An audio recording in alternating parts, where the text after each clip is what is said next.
Solid talaga tong shock na to guys. Yung nabili ko na yan na Racing Boy na PD series fully adjustable.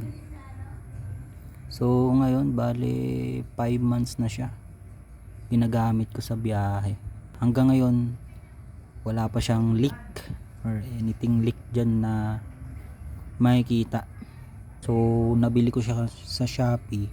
Nakalis ako ng may voucher ako ng 200. Nabili ko siya ng 5,000. 330mm yan guys. Medyo mataas sa Honda Beat. Pwede rin naman yan sa syempre sa Honda Click. Wala akong masabi sa rear shock na yan.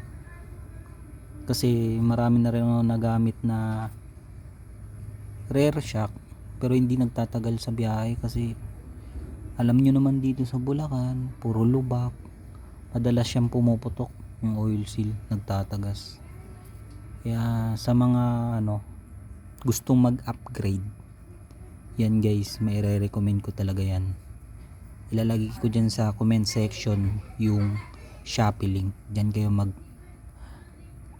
check out. So yan guys.